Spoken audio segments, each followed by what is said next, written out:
Hey, everybody, welcome to this week's episode of the Lumber Word, episode 175. 175 seems to have just a great numerology to it. Feels good. I like everything about it.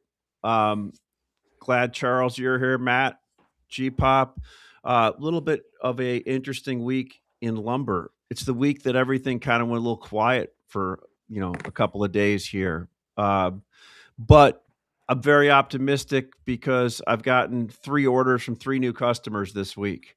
And it's not relying on the same 3 large chains that when they quit buying, everybody gets frightened that it's over with. There's still a lot of people buying lumber. Um, from what I see on the spruce side, going through the numbers Friday, when I looked at all the composites, or as some people in different parts of the world like to say, is composite. Um, it's crazy how I looked at everything, and the one cheap thing that sticks out is 2x4, number 2, random lengths spruce. Gregg wisely pointed out the CME expired yesterday.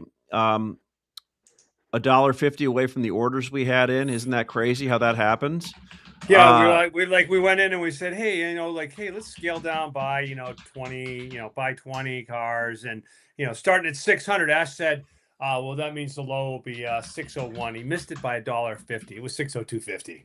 Isn't it crazy how that happens? And so I looked at the composites, and well, first of all, Gregg was wisely said, if you just traded CME, you've had a horrible summer because you've had a 6-week flat market.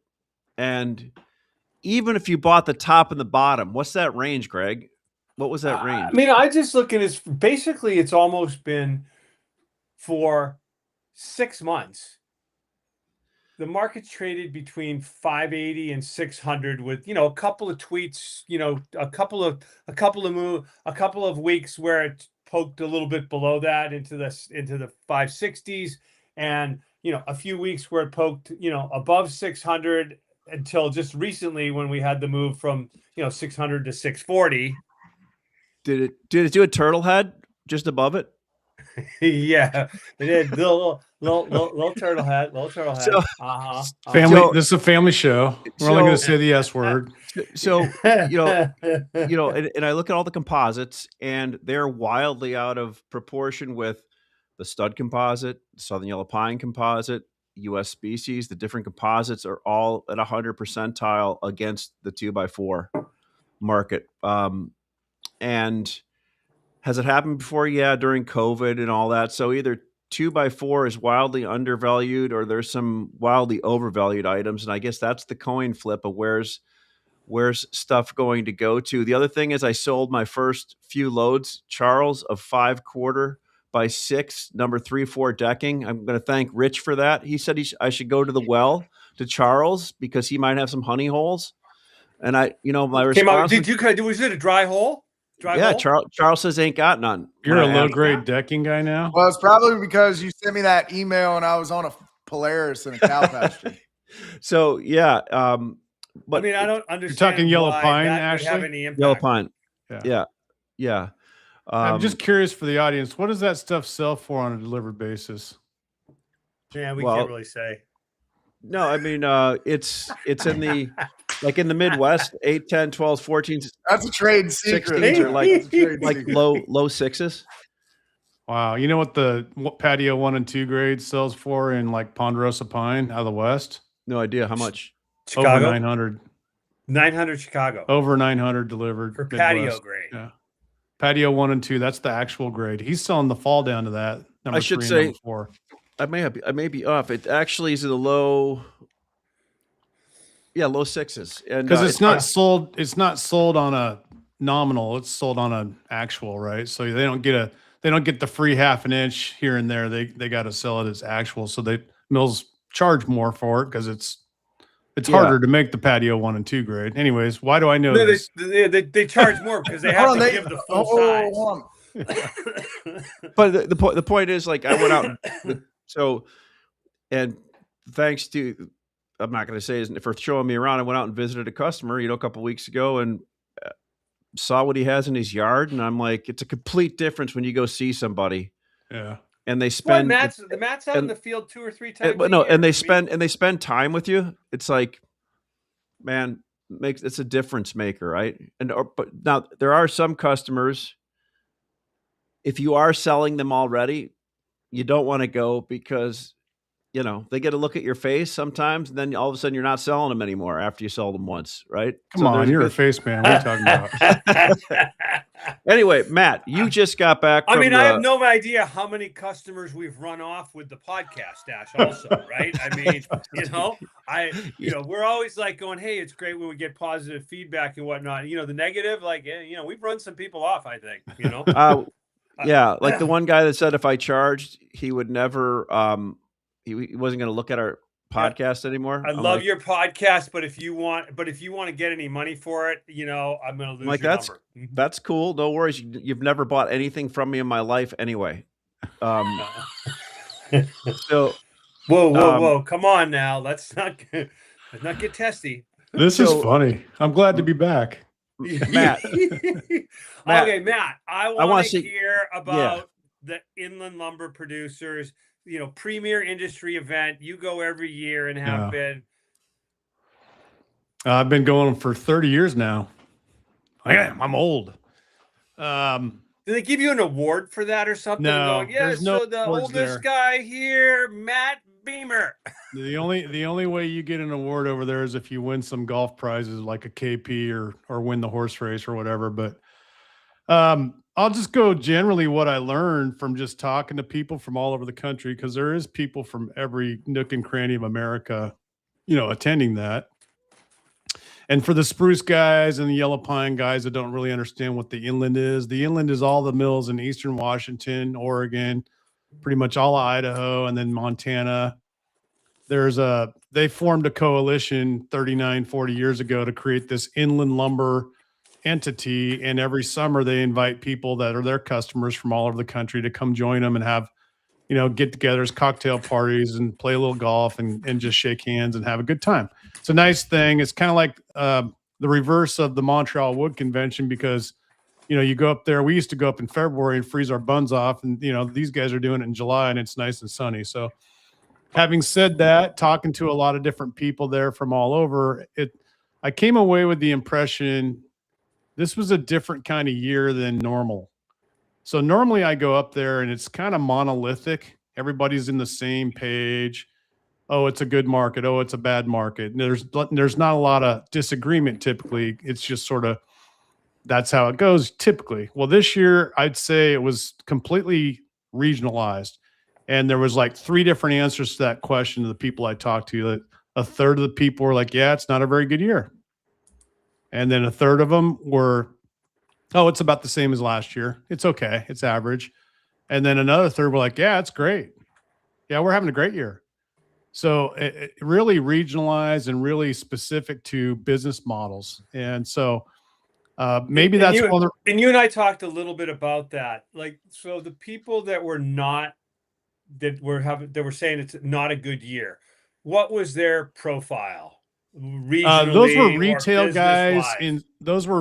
guys in specific markets, and then there was some traders that are just they're maybe their particular item or their particular region is just slow. So like I can tell you, like one guy I talked to, they service the Northwest. The Northwest, Oregon, Washington isn't as busy as say California or Arizona or Texas, right? And that's true. I mean, we're kind of high values, high interest rates slows things down in Oregon, Washington. But, so it was really a mishmash of different types of customers and regions and business strategies. I would say, generally speaking, whoever's in distribution in this country in a market that's at least as good as last year in terms of demand, probably having a good year, right? Those guys seem to be doing pretty well. And then everybody else is just sort of, various shades of gray as to how good the market is, depending on where they are and what they're doing. But I want to talk about something serious for a moment, because as I said, I've been going to this thing for 30 years and I've been buying lumber from the inland mills for 30 years. And there's 3 people retiring this year out of the inland, and I'm going to name them. First one's Bob Mai, president of Potlatch. No Second way. one, Jim Bob Mai Vandegrift. retiring? Yep. He's been a fixture in this industry forever. And then the second one is Jim Vandegrift, who's the sales manager, VP of sales of Bennett Lumber. Yeah. And the third one is Kirk Plaguey, who is a VP sales manager at Clearwater. And you guys probably don't even really know these guys, but I do. I've known them as business partners for quite some time. And I'm going to say something about all three of them. I'm going to start with Kirk. So years ago, I never knew Kirk. I knew Jim Sandino, who used to work at Clearwater before Kirk. And I had a customer that called me, Ashley, about 5-quarter decking pine. And he was in a real scramble. He had a bunch of orders that he had given to another pine mill. And it was in the fall. And then it was now springtime. And he needed the wood and they weren't producing it. So he called me. He's like, Beamer, you got to find somebody that'll make 5-quarter decking for me. I'm like, oh, let me do some work. So I got to work. I called everybody I knew. And the only guy that raised his hand and stood up and produced like 20 cars of 5-quarter decking for us was Kirk at Clearwater. And he bailed us out at a fair price. It was a really nice product. And I'm forever grateful for that because those are the types of things that you never forget, right?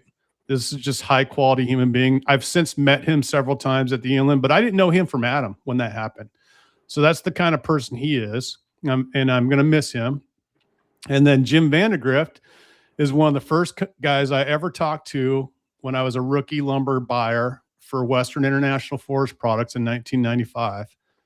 And he tucked me under his wing and taught me the ropes and let me get away with murder and, you know, buy cars, roll them, change destos, change tallies. I mean, whatever. He was very fatherly towards me and protective of my business, and allowed me to learn the business and grow and make mistakes, and always treated me like a true gentleman. And every time you meet Jim, he's got a smile on his face.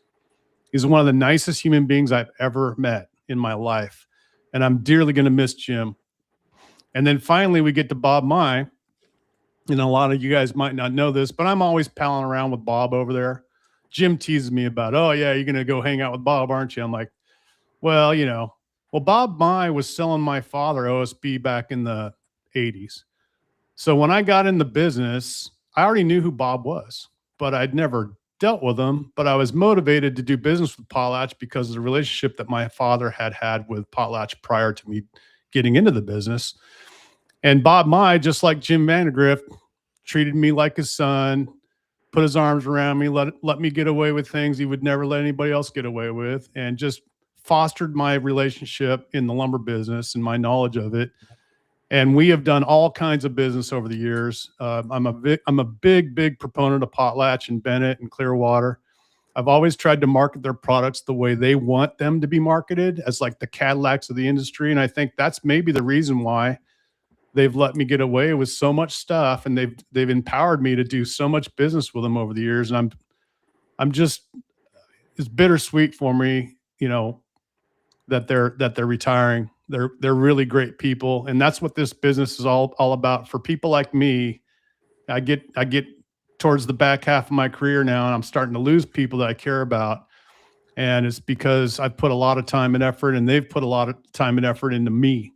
So I want to thank everyone listening, and especially those three men, for really looking after my career and helping me. I mean, if it wasn't for them, I wouldn't be here right now. Like, they literally were instrumental in me being successful at this business. So thank you. Well, that's cool, Matt. I don't know the other two very well, but I know Bob pretty well from a lot of dealings. He's been very active in NOLA over all the years, and Potlatch has been a big supporter of NOLA, and always a class act. Matt, one of the hard things going to industry conventions now is every time you go there, it's like somebody is retiring, and you're looking around and going like, "Whoa, wait a minute," right? You know. Well, look at, I mean, so Bob, Yeah. like Bob, the one thing I know about Bob is no matter what, whether if you call Bob, you know, I called him a few times when I was working I want to say my Coke days, but it sounds like I'm a drug addict then. For the Coke brothers. Spelled with a It's better K. than saying Yeah. your cock days. Yeah, exactly. So during Coke may have to cut that. or block lumber, whenever you called him, he always calls you back no matter what. Yeah. Like, There's not a lot of people in this industry that does that. And one thing about Bob, he's always upbeat when you talk to him, right? Like, and I think I talked to Jim a few times way back in the day if he used to work for Riley Creek. Is that I think he worked for Stoltz. Stoltz, yeah. Okay, Yeah. Stoltz. Mhm. Yeah. Well, that's cool, Matt. Hey, Charles, so being a young guy in the industry, man, like what's your feeling on all this stuff? He may talk about you like that one day, Ashley. Well, let's hope. Well, I'll pick up the phone and call me back. We could start there, Greg, and then maybe I'll say kind words. I mean, I don't know. I mean, some of these guys have been doing. I mean, Matt's been going to the inland conference almost as long as I've been alive. So I don't really have a lot to, you know. I don't know. How is it on the Southern Pine? Kind of crazy. How is it on the Pine side for you, like with relationships and all that kind of stuff at Mills? Oh, I mean, it's bulletproof, but that also goes to follow through and, you know, getting some leeway early on when I was teaching myself how to do it because I didn't have a mentor, right? And some guys kind of, you know, allowing some things to kind of squeak by and kind of move forward. But, you know, we've got some really, really good, properly aligned partnerships that work well for us. That'll probably last, you know, 30, 40 years but they're a lot older than me. So I don't know. We'll see. Charles, we like to think that that we've been your mentors. No. You've helped out. You teach them all about the cattle business. Yeah, that too. That too. Well, hey, I Charles, mean, you know, I mean, come on, man. Charles, you said something a couple weeks We got ago. you under our wing, Charles. You know, I mean, you're Which- not just a DEI hire here. Come on, you know. I don't know. I don't know. There is an overarching lesson in all this for the young guys that listen to our podcast is you do need mentors and you do need people that you can align yourself with. And if you find that, you latch on to it like a tick and don't let go. So you need to foster those relationships because 30 years later, you're going to be giving a speech and it's going to mean something to your career. So definitely, you know, when the door opens, run through it. No doubt. Hey, Charles, last week you said something 2 weeks ago, like, and I've been thinking about it, and it was a great point. You're like, South Carolina has lost like 800 billion board feet of production, right? That's a lot. 800 million. 800 million. Excuse me. And Yeah. I'm like, God, that is a hard stat to think about because you wouldn't think that'd even be a reality in the way things are in Pine. What's going on with Pine? What kind of trends are you seeing out there? Is 2x6 or 2x4 still rocking? What if we just landed on the planet to trade Pine? What would be the few things that you saw over the last week? There's more 6-inch this week than there was last week. 4-inch 16s are everywhere. 16-foot material in general and 4 and 6 inches, you know, pretty prevalent. 14s are still pretty good, but they're not commanding the premium that they were last week. It seems like there's a lot of people that are, you know, trying to digest and figure out exactly what's going on. But they're not building any inventories. So if you're not building it, you're depleting it. So is there going to be an opportunity to buy? Is there going to be a relief valve? Yeah, probably. What does that look like dollar-wise? I don't know. It could be $30, could be 80. But even then, that window is going to be a lot closer or a lot tighter than it has been historically. I mean, you look at the 2 times Pine's given back this year already, and it's reacted pretty quick back to the upside. Mm-hmm. Yeah. So talking to one of the spruce mills today in the East, I'm like, hey, what are you seeing? And he said to me, 50% of their people on the floor think it's going up. 50% of the people think it's going down. And maybe that's why we've traded in a tight range for 6 weeks on 4-inch. But he did say something interesting while we were talking, that more 6-inch is starting to show up from the mills on the sales list. And makes sense, right? But you go to the Western spruce guys, and somebody made a comment. Kip told me about this the other day. One of the big mills early in the year, how they were going to buy smaller logs and make more 4-inch, and that certainly seems to be the case because why it's so cheap.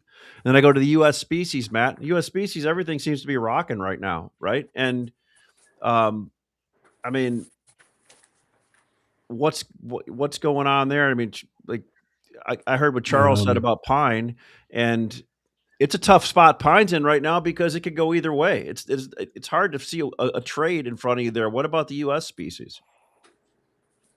I personally have been really busy all week until today. I'm not as busy today, so I'll say that. I mean, I still sold a few cars and a few trucks, but I mean, I sold a whole bunch of lumber on Monday, Tuesday, and Wednesday. So today, by comparison, is slower. And I think it's slower on the floor. I mean, overall, but we've had a pretty good week overall. We've had, I don't know, probably 3 or 4 weeks here of sort of an updraft.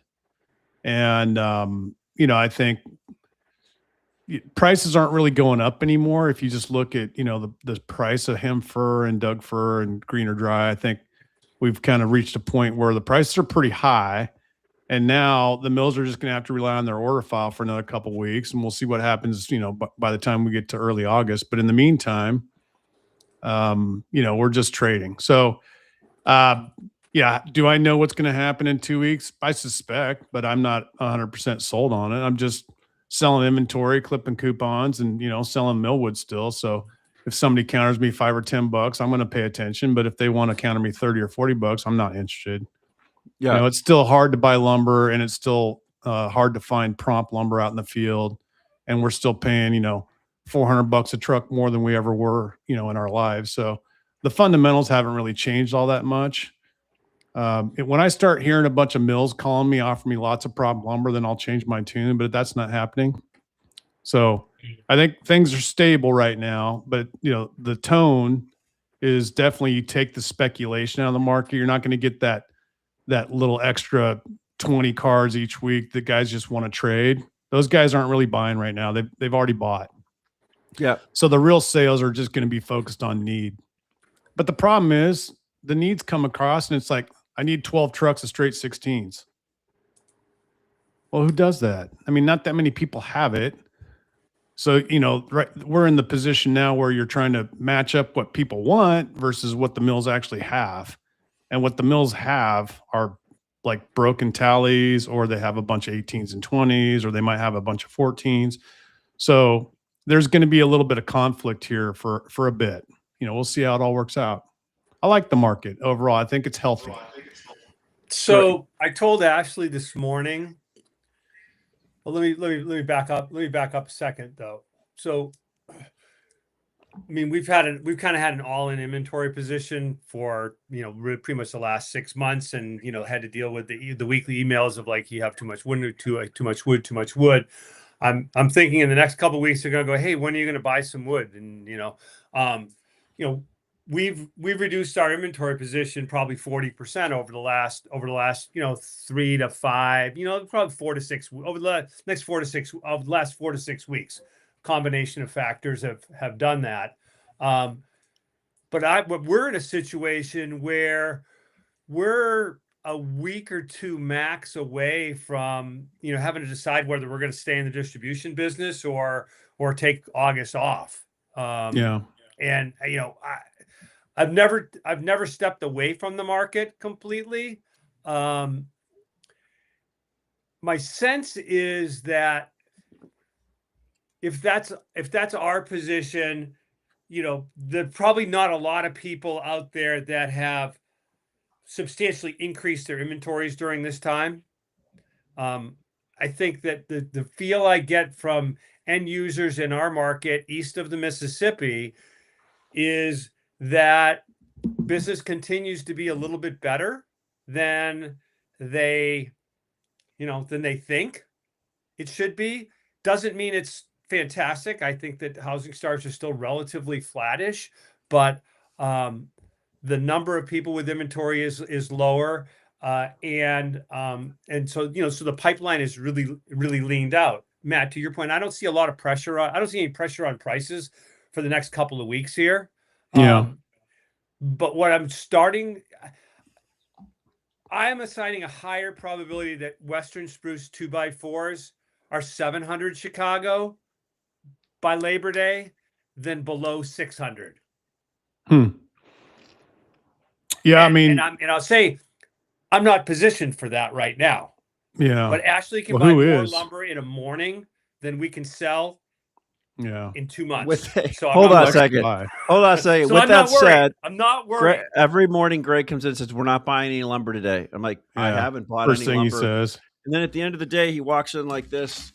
I bought like 15 cars.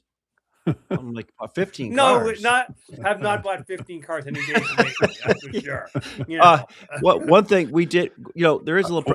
So Greg and I put a forward price list out on 2x4 104 and 5/8 last week, and we got the ultimate compliment because one of the group guys sent us basically the same email back with the same ship time and almost price and quantity on it that we sent out on last Thursday that they were selling. And I think if anything, the board is cheap enough where it's kind of showing you can throw some numbers. But here's a question for Charles and Matt too. I'm like, hey, why aren't these guys buying this 104 and 5/8 $50 under the spot price for the fourth quarter? And Greg said, Ash, well, because a lot of these guys have it sold $50 below where we're quoting it at. So, well, let's ask Charles. He's in that business. You buy forward price. You sell forward price. What's your answer? Yeah, what do you think the guys are in Q4 right now? Sold. The guys sold on it, like the job guys. Job people. I think that, I mean, based on today's numbers, I think they're making money, honestly. I think they're in the green. What they're waiting on is the opportunity to make up for the money they got left on the table in the first 6 months. But there's a fine line, right? I mean, there's a fine line between, discipline and looking at a buying program based on some average sale costs and needs and trucking and some other things that make sense. And then there's, I want an extra $10 and it doesn't happen. Right. So, I mean, there's a fine line. I mean, just like you said, Ash, I mean, sitting on my side of the table, looking at pine, there's not a clear trade that makes sense. You'll run across some things that make sense to buy, but then you run across situations where it just doesn't make sense, right? But you've got a scenario. Things to buy are like 2x12. Well, I heard. Sorry, go ahead. I heard the same thing on 2x12s and 12 and longer, just based on some of the wet weather that we've had here in the South over the past 60 days. And that really does have an impact. I mean, usually that happens in the first 90 days of the year and it coincides with treater season, but that didn't happen. And we had no wet weather. I have a question for the group. Yep. Remember last winter, we all noticed that 2x8, 2x10, and 2x12 are below 2x4 and 2x6. Yeah. And now they're big premiums. Yeah. What do you think going into next winter? Do you think we're going to return to that status where we have the 2x4 and 2x6 leading 2x8, 2x10, 2x12 again? Because it seems like the big log is sort of a thing of the past, right? And the production volume specifically of 2x10 and 2x12 out west here just keeps shrinking. And I'm curious what you guys, what your thoughts are. Ashley, you predicted last summer that the price of 2x6 would go to a premium to 2x4, and it did on your little 18-month cycle thing. And let's have a big idea discussion about that. 2x8, 2x10, 2x12. Well, 2x8, 2x10, and 2x12, you cut the biggest logs in the winter, right? And that's when a lot of the big mills run them. If we're just talking northern mills. Yeah. And I think that happened again this year, as we saw Greg and I when we were EFPing with Can for shit. We were doing it last year on 2x10 that they shipped in. Greg, what months did they ship those in? January, February. And so because you did it in November, we looked at them and we're like, holy shit! Like it's one of the best basis trades ever. Yeah. And and it worked. No, and the So best part about it was they're EFP and $100 above. So you clipped $100 coupon on futures out of the gate. Yeah. And then by the time this stuff shipped and sold, it was selling above that cash price. That sounds good. It wasn't bad. It wasn't bad. But the problem is you never do enough, Matt. You know, the really great trades, you never do enough. Like when you called out Southern Alpine at 280. I got the wagon full of shitty trades. Yeah, we all do. Yeah. So but, I mean, but you know, I guess to your point, Matt, is you know as well as I do that, you know, eventually they look and they go, okay, these prices, these are profitable prices for the mill, and you know the mill's going to run. If the mill runs wides efficiently, they're gonna run them because it's getting a better mill return, right? For sure. If you can run 2x12 and you've got the right kind of sawmill and right kind of log, and you can really target 16s, 18s, and 20s, that would be quite profitable for you. Yes, that'd be very profitable. The bigger question is with spruce studs being as strong as they are, and you know now to a degree, you know, I mean, there was that period of time when the hem fir was undercutting it substantially into markets, but I look at the hem fir stud prices now, and their premiums to spruce in some cases. You know, is the production going to come back on those? Personal opinion is that Western mills are profitable right now, and doesn't matter if it's Western Dimension or studs. The numbers are working for them. They're making money. And, you know, this back half of the year, you tend to have free flow of logs. You end up with mills wanting to run. And, you know, I've seen this for really my whole career. You get in October, November, December, and the mills will just keep running, even though the market's not demanding that much volume anymore. And that's why we have these giant seasonal charts, right? Like typically, Greg, you're not going to want to buy a bunch of lumber in September if you think you can buy it for less in October or November. We might have a Katrina event, or we might have, I remember one year China came in and just started buying all kinds of lumber in September. So it kind of threw that pattern off. But the overall pattern is set. So seasonal low in 7 out of 10 years is the third week in October. Yeah. So I believe that you'll see the mills will run, and they'll sneak in a few extra hours here and there, but they're not going to add shifts. They're not going to really add any big capacity. Nothing's going to change in terms of just base capacity in the West, but a couple extra hours a day, maybe come in on a Saturday. You'll see a little bit extra production sneak into the market here over the back half of the year. We're not expecting to see that out of Canada, really. You know, I guess maybe if it's 700, they will. The stud composite index. Yeah, no, if it hits 700, yeah. Let's think of it this way: the stud composite index, Random Length stud composite index, adjusted for the Canadian dollar last week. The Canadian dollar return was $864 Canadian. Yeah. Now that composite takes into it every different species and all that, but let's just say that's one of the best returning.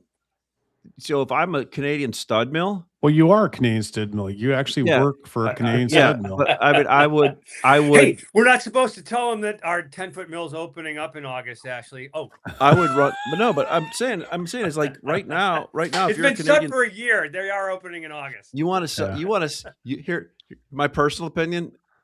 If I don't own a Canadian stud mill personally, but if I did, I would probably try to go out and sell forward as much 2x4, 2x6, 8, 9, and 10 foot as humanly freaking possible within $50 to $75 at today's price, as far out as somebody would buy. The trick is, I can assure you that there's no one going to do that.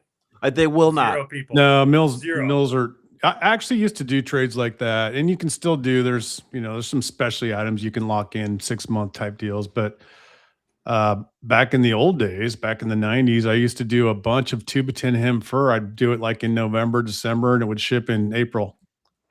And I had a buddy in Detroit that was the back half of that trade, and we would just negotiate it all with Willamette Industries. Remember Willamette? Yeah. Oh Yeah, yeah. they became Weyerhaeuser.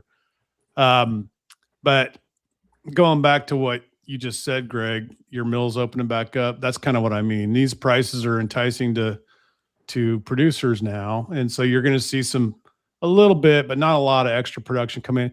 Big problem in the Western United States. If you start really increasing production, you're going to drive those log prices up, and that's the real driver of profitability out here. Is if log demand and log pricing goes bonkers, those timber owners they'll start restricting their sales. They're just like us. They're cagey, I mean, they'll figure it out. So there's no incentive for the mills out here. You can't hire enough labor anyhow. Nobody wants to work in a sawmill. So I mean, there's a huge lag in the time that in the West that you contract for logs and those logs are cut and processed. It's a lot different than the South where it's like, it's Gatewood. The guy shows up today, that's the price, and they cut it that week, right, Charles? Well, I mean, but in the South, you have a mix of both, right? I mean, Yep. you have forward contracts, like you have 6-month, 12-month contract, but that's only going to be a percentage of your log procurement strategy, right? And given the fact that, and I'm just talking local log markets, that we've cut so much production out. I mean, a lot of people that even some of the timber buyers that went out and locked up 6 to 12-month cut contracts and didn't sell it to the mill or didn't put the deal together with the mill before all of this happened. I mean, they got to take it somewhere, and the price is a price. You either win, lose, or draw. hey, down in But to Matt's point, sorry, timberland owners are not only cagey, but down here, you hear whispers of guys talking about you're going to have to pay somebody to come cut your timber, right? And 20 years ago, you used to be able to cut a track of wood and pay for the dirt, and you're only out of pocket as if you wanted to stump it, and then if you replanted it, you get a subsidy for that. Those things don't happen anymore. It's going to be really interesting. I mean, there's very little pulpwood outlets to chip. Kip's brought that up a million times, and he's 100% correct. So we saw down here, that's a problem. So we saw that Canfor's closing Northwood Pulp, and then like is that already factored into the lumber production curtailments, or is that going to lead to more BC lumber curtailment? It's a bit of a vicious warning. cycle, right? It's a warning. Mills curtail, that's less raw fiber for the pulp plant. And then the pulp plant curtails, and then that's less outlet for the residuals for the sawmills. And then blah, blah, blah, it just goes back and forth. It's like, it's just not good. Which brings me to Charles, in South Carolina specifically, have they shut down a bunch of pulp plants down there also? I mean, what do the mills down there do with their residuals, or do you have any issues getting rid of your residuals? So just kind of curious about that. I mean, mulch is a big thing, as you can imagine, right? Because you can put it out year round down here. But you used to have a lot of commercial outlets. I mean, you had Enviva that had a couple pellet plants. You've got, sawmills that run, residual fired kilns and things of the nature. But a lot of paper mills are gone. I mean, you've got New Indy, who is a pulp mill that's owned by whatchamacallit. I think they transitioned away from hardwood pulpwood to softwood pulpwood, and they're buying a lot more round logs and residuals. And if they're buying residuals, they're not paying anything for it. Yeah, you don't have to, because there's nowhere else to go with it. Right. So, I mean, right where y'all are building that mill, I mean, there was an Enviva pellet plant not too far from there, and that shut down. Well, it might be back up and running, but they're not operating at the capacity that they were before they got delisted. I mean, I hear that the best market is for pine straw, though, huh, Charles? Pine straw. That's where you make all the real money. Charles has like 7 feet of mulch around. You gotta get that. You gotta get that feel. You gotta get that long leaf. Right? Huh? Charles's place is a hazmat. It's going to be declared. So it's going to be declared a disaster zone. We didn't talk about this. We had Russ last week, but we got the information on Canadian shipments to the U.S. And I mean, the big surprise, well, I guess partially it's a surprise and maybe it's not, was that from last June to this June, right, that Canadian shipments were actually up by 4.5, 4.3% on the month. You mean now year to date, where they started the year being down 20+% first few months, first quarter, year to date now they're down 10.7%. It's going to be really interesting to see over these next, few months. I mean, I guess I suspect that with everything that's happened that over the next 2 months, it's probably going to be hard for them to be up again versus the same time of last year. But we'll see. Who knows? Yeah. Right. Remember what I said about 20 minutes ago about it being slower today? Well, I lied. I'm all of a sudden just getting slammed with a bunch of orders on the email because while we're people talking. are listening to the show. I mean, that's what it is, Matt. Only the paid subscribers. Charles, how's your business over the last quarter, the last few weeks? Like, what are you seeing? A lot of fill-in trucks, a lot of quick needs, not a lot of people wanting to lock in forward pricing. You're getting some inquiry for forward pricing, but people are, you got to try to dig out of a hole, honestly. And your rents are down. With do what? I said, I hear rents are down. That's part of it. Yeah. But the big thing is, I mean, what happened in the first 6 months? I mean, the market's inherently short. That's just the way I see it. That's my perspective. I think whether you are selling a single family, multifamily, you're a trust guy, it doesn't matter. I think you're inherently short because this year has surprised a lot of us with a lot of bottlenecks, a lot of issues that we've had to overcome, right? i.e. logistically. You're not getting wood near as fast. You're not, a sawmill that is an extra 40 miles away is costing you an extra $400. So there's a lot of things that are going on that are creating issues. And as you mentioned, Ash, I mean, there's not a lot of people that are building inventories right now. So if you're not building it, you're depleting it. And if everybody kind of steps in at the same time, it could create a problem. Well, I mean, so the biggest surprise wouldn't probably be the market falling. It would be everybody all of a sudden waking up and realizing there's one extra. It's not house going being anywhere. built. And Matt mentioned, Matt mentioned something about rent. I was listening to a podcast last night with a multifamily guy, and he said rents. I'm gonna butcher this, but he goes, price of rent fluctuates around a very small margin. So if it drops to 94% occupancy, they're hanging like rentals. They're dropping prices. 96%, they're starting to raise rent. And there was a lot of deliveries of multifamily that came on recently that are getting cleaned up. And they're getting to a point where that occupancy rate is moving up. And at some point when it moves up, you can start raising rent. When you start raising rent, you can start building more multifamily, right? Yep. I mean, is that, Charles, did I kind of explain that half-assed okay? No, I mean, that's the only way it cash flows. Yeah. Yeah. And the point was there was a hell of a lot of multifamily delivered over the last 6 months. And, that's worked through the system, so to speak. Greg, sorry, go. I was like, yeah. I mean, I don't know. I mean, the big delivery of multifamily, was in 24, and that's when that's maybe 25, and we saw that when we had a big drop in multifamily starts year over year. I mean, last year multifamily starts were up, and they're up this, they were last year multifamily was up, single family was down a little bit. And that's the same thing that's happening so far this year. Multifamily's up and single family's down a little bit. Yeah. I mean, and my other backdrop when I'm thinking about everything is acknowledging that this is the third year of basically a flat demand.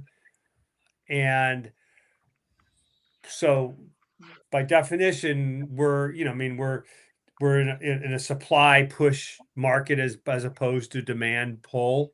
Any substantive increase in demand, if it shows up, and 700 will be a light number because to Matt's point, it takes, prices have to overshoot. We've been operating below the cost of production for the most part of the last 24 to 30 months, depending on the region that you're in. Yeah. And it takes a long time being above break even for there to be any substantive increase in production. To Matt's point, labor is an issue, like log supply is an issue. So, Residuals are an issue. I'm build a better case that we're at 700 by September than below 600. But I could be with Charles and say, hey, what does everybody hate more than anything? A flat market that goes nowhere, right? I mean, and maybe that's what we're looking at. Hey, before we go, because I know Greg, you need to go. True. I did, I had a 6-hour drive from Coeur d'Alene back to Portland. So I listened to the podcast, the day after you guys did it with Russ. And I want to give Russ a big, like, kudos, because he was on fire. You guys had a really good show last week. And I was, as a listener, because I don't usually listen to it because I'm doing it, but as a listener, I was impressed. There's actual value in these guests that we bring on. I mean, yeah, you guys can listen to us BS with each other if you want to. I get a lot out of it personally because it helps me to flesh out my own ideas and thoughts about the market. But listen to somebody like Russ or Dustin or Kip or any of these other people we've brought on over the years. They always bring a slightly different angle to things that I think is really beneficial to the people that listen to this. So I want to thank Russ a lot. He did a great job. He's always good to have on. That's for sure. Matt, and I got to point out to you, man, like, gratitude is an attitude, baby. And like you crushed it today on the gratitude. You're oozing it today. It's just like oozing out of you. I mean, wow. That will get paid back like a million times forward doing that. All right, boys, I'm rolling off as always. Big love to the lumber word crew. Cheers, guys. See you, boys. Y'all be good. Appreciate it. All right.